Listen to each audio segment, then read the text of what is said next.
Hey guys, and welcome to the Working Money Channel. We got Martin Volk here on Twitter. Ripple and XRP news. Ripple announces new release to support advanced NFT functionality. So this coming from you today, and here's what's happening. Ripple has announced the release of XRP Ledger version 1.9.0. The release version 1.9.0 of Ripple introduces a new amendment on the XRP Ledger protocol to support non-fungible tokens, or NFTs, natively on the XRP Ledger as per the XLS-20 draft standard. So we heard news about XLS-20, I believe it was last month, and now they are already announcing improvements on that. According to the release notes, this amendment is now open to voting according to the XRP Ledger's amendment process, which enables protocol changes following 2 weeks of more than 80% support from trusted validators. If successfully passed, this might permit advanced NFT functionality, as developers can now create applications that allow users to mint, transfer, and ultimately burn, if desired, NFTs on the XRP Ledger. David Schwartz actually gives us some more info on this in a tweet thread. He retweeted out the Ripple X tweet that announced this. He says, today's release also improves caching and has a catch. See what I did there? As is the case when adding new functionality to a blockchain, there are some risks. This is also true for NFTs, which Ripple X dev engineers anticipate will bring considerable transaction volume to the XRPL. So that is the first thing that got me really excited. The fact that there is going to be considerable transaction volume on the XRPL with this new application. Now for the catch, Ripple validators will for now veto bringing XLS-20 to mainnet until we feel confident in NFT's impact on the XRPL. In the meantime, we're conducting performance testing and plan to share our results with the broader community. So why is it in release? For starters, merging the XLS-20 rules makes it easier for developers to test NFT functionality like minting, burning, and transferring. It also ensures a better UX long-term by reducing the probability of merging conflicts later on. Ripple has long been a responsible participant in the XRPL community, and while we're excited to contribute to NFT technology on the XRP Ledger, we're also committed to its stability and scalability. So Ripple deciding, sounds like, that they are putting this process in place in order to test it out, make sure that there are no hiccups along the way. David Schwartz continues by saying, as such, today's release includes a number of performance improvements, and the ultimate outcome of XLS-20 will be up to the collective XRPL community. So again, voting on it as soon as the community agrees, 80% to update, that is what will occur. And so Tansela Gisla down here, I think, realizing buying and minting NFTs on the XRPL using XRP can only help and not hinder XRP price. So let's get it popping. Well, I also noticed David Schwartz here saying that this will bring considerable transaction volume to the XRPL. And this is the first time I've heard David Schwartz actually mention considerable transaction volume brought to the XRPL in this kind of context. So that is looking very promising. More utility derived on the XRPL. More XRP tokens will be utilized. Therefore, there will be more demand for XRP. So that's good news. Wanted to thank Martin for bringing that up. Another one here, guys, from Martin Volk. For the love of NFTs, VSA partner and Rare Air Media bring Jordan NFTs to the XRPL. So just another piece of news here with regards to Michael Jordan's NFT collection. Now, Rare Air Media, producer of Michael Jordan's visual autobiography For the Love of the Game, is getting into the NFT game too. The company is working with VSA Partners, the premier creative agency partner to Ripple's Creator Fund, to design, develop, and market a range of NFTs on the XRPL, including a one-of-a-kind selection of digital assets covering former NBA player Michael Jordan's life and storied career. The first batch of NFTs is expected to hit the market in Q2 2022 and will include an intimate selection of original monumentous images of Michael Jordan, accompanied by his personal thoughts and observations leading up to the photo. Michael Jordan does not squander any opportunity to make money, does he? As additional use cases for programmable, functional NFTs continue to be built out and tested across industries, the media and entertainment space has been the earliest adopters of the technology. So this article just goes on to talk a little bit about how other celebrities from Snoop Dogg, Paris Hilton, and athletes like LeBron James, and major brands including Disney and the Grammys, how they are all now getting into NFTs. You can tell, guys, this is getting more and more popular. This is why Ripple is getting into the game as well. This is why David Schwartz is saying this is going to bring considerable transaction volume to the XRPL. I'm happy to hear that, guys. And an update from the Sologenic project, we're glad to announce that fiat on-ramps is now supported on the Sologenic decentralized exchange in a partnership with Banksa. So here's the scoop. You can now buy XRP directly on the DEX using multiple fiat currencies and local payment methods in your country. Solo will also be available on Banksa networks. Now you can buy XRP directly on their decentralized exchange using multiple fiat currencies. I don't know if there's a list here. No, it doesn't give us a list of the fiat currencies that they are accepting.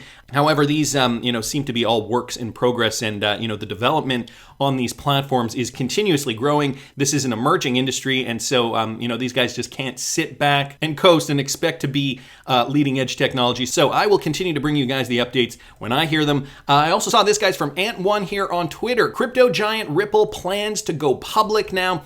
This is not new news, but I wanted to reiterate some of these points here. Considering where we are right now with the XRP lawsuit and considering how close we actually could be for an XRP pop in price. Now, I say this because Ripple has stated, or Brad Garlinghouse at least has stated, that Ripple, the company, was looking to go public. And, ever since the lawsuit, they kind of put their plans on hold. But, Ripple, they're just waiting in the wings for this lawsuit to finally conclude. And I think big moves are going to be made once that happens. So with regards to this story, Ripple lands a $15 billion valuation ahead of IPO. If you guys remember back in December of 2019, Ripple landed a $9.8 billion valuation after a Series C funding round raising $200 million. However, the company announced that it bought back the shares from investors who financed the funding round. So that was the first indication that Ripple was in a very strong position to launch an IPO. The new share purchases landed Ripple at a $15 billion valuation, a third more than the company landed at the time of the Series C funding.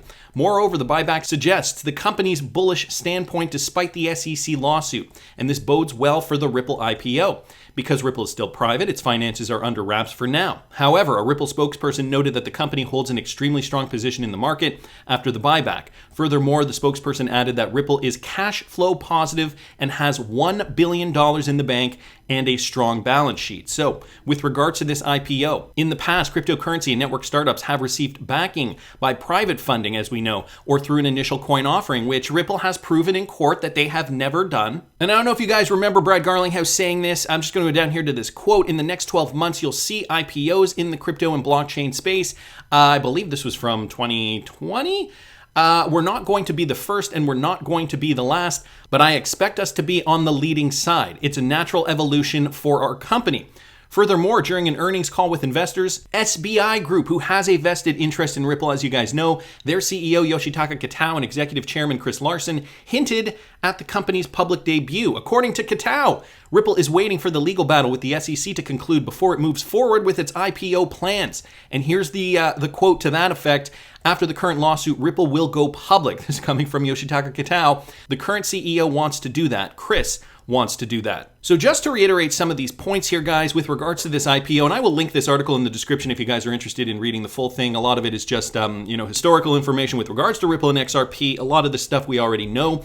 So I just wanted to highlight some of those points because this IPO, this is just going to expedite. I think, XRP price is going to soar once we get a whole bunch of information kind of put in place. I know right now we're in a bit of a holding pattern. The price of XRP has remained relatively stagnant. Right now it's trading, at least at the time of this recording, trading at about 77.5 cents.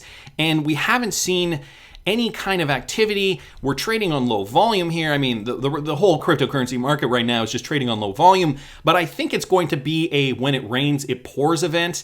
When we get the result from the SEC lawsuit, we are going to see a lot more demand for XRP. We're going to see, we're already hearing about investors, institutional investor grade types, investing in XRP today. So I think those are the risk takers. We are going to see even more money flow into this coin once we get that verdict. And not only that, the IPO from Ripple, I think will also spur on others, retail and institutions, to buy more XRP. Also, let's not forget the fact that when the IPO is launched and when the stock price is finally revealed, whatever that stock price may be, $50, $100, $200, I mean, we don't know at this point in time. It'll likely be over $100 though. The people who will have been anticipating to purchase Ripple stock, who are now maybe second guessing themselves, oh, hey, that's too rich for my blood, will also decide, well, what cryptocurrency does Ripple use? XRP. Maybe I'll put the money into XRP instead. So I think all of these factors could drive XRP price up once that time comes, once that when it rains, it pours moment occurs. And then to the point too of the partnerships,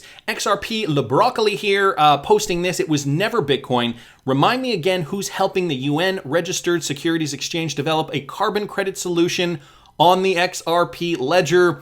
None other than Ripple, guys. And here's Kevin O'Leary discussing the important correlation between carbon credits and cryptocurrencies. He does not mention XRP, but we know of the connections because of all the research we've done already. This is a talk from Kevin O'Leary from the World Government Summit that just happened last week. Listen to this. There's 4 vectors of regulation happening right now and happening very quickly. Number one, the Loomis bill. We've talked about it already. Going through a bipartisan group of senators and congressmen to be tabled in the months ahead. Does not deal with NFTs. Number two, the SEC is contemplating auditing carbon. Now, you may think that has nothing to do with crypto, but it does, because the granddaddy of crypto is Bitcoin mining. And for most institutions that wanted a proxy to Bitcoin pricing, they couldn't buy Bitcoin. So what they did is they bought the shares of public Bitcoin companies. Marriott, I guess Hive, I'll give you some of the ones that are indexed in the US. Marathon, Hive, Hut 8. Those are the kind of stocks you could own, and they traded in almost perfect correlation to the price of Bitcoin. However, they all use carbon offsets to say that they're carbon neutral. Well, if you read the tea leaves of the SEC ruling or contemplation, and that's the number 2 vector, number 3 is the president's own executive order, which talked about climate change, which was a direct swipe at Bitcoin mining. And then lastly, you've got the Larry Fink BlackRock letter that is against anything to do with hydrocarbons. And so all of a sudden, if you have to audit the carbon credit, these companies aren't clean anymore, because there's no way to audit a ledger-based carbon credit versus the offset of how much electricity you're using from a carbon source. So this is a bad news for Bitcoin. Bad news for Bitcoin, but good news for Ripple and XRP. How are they going to audit these carbon credits? Well, on the XRP ledger, of course. Notice too, Kevin O'Leary mentioned Larry Fink there. Larry Fink is the CEO of BlackRock, which is, again, another partner of the World Economic Forum, an organization that Ripple is also a partner with. So, bittersweet here for cryptocurrency holders. I know XRP, almost kind of like that hedge crypto, and this is why Bitcoin maxis do not like Ripple or XRP. Nevertheless, I don't care too much for maximalism. I hold Bitcoin as well, along with XRP and a handful of other cryptocurrencies. Utility, guys, utility is what you should be focusing on if you are interested in investing in cryptocurrencies. I tell this to everybody who asks me, not on YouTube, but in my real life, everybody who asks me, you're into cryptocurrencies, what are the coins that I should be buying? And I say, there's going to be a handful of coins that really, really do well in the future. There's over 18,000 coins, and they're like, oh my goodness, 18,000? Really, that many coins? I go, yeah, and the numbers are growing and growing and growing. And so, to find these gems, to know what we're invested in, to understand these types of things that Ripple developing on the XRP ledger, and that the XRP ledger will be used to, as just one example, for example, auditing carbon credits, because governments around the world now realizing that central banks are going to default, the old system is going to come crashing down, and they are going to be ushering in CBDCs. Another point here, guys, from the Wrath of Kahneman from a recent study of the Journal for Sustainability. So again,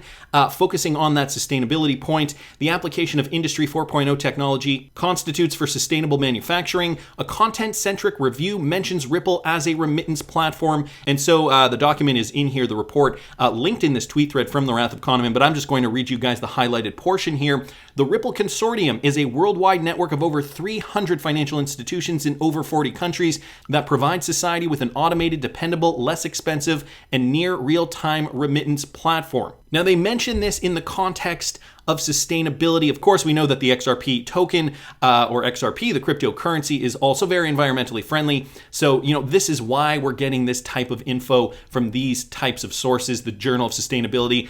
And then there's this, I don't know if you guys remember this, just going back to CBDCs, a new future for cross-border payments. And ultimately what they're telling you is We have effed up the old financial system and we want to usher in something new. This is Augustin Carstens back from 2020 talking about central bank digital currencies, and T at Torre Corten here on Twitter. He posted this: total control, no escape. This is what they're not telling you guys. CBDC in particular for the use of general use, we tend to establish the equivalence with cash. And there is a huge difference there. For example, in cash, we don't know, for example, who's using a $100 bill today. We don't know who is using a 1,000 peso bill today.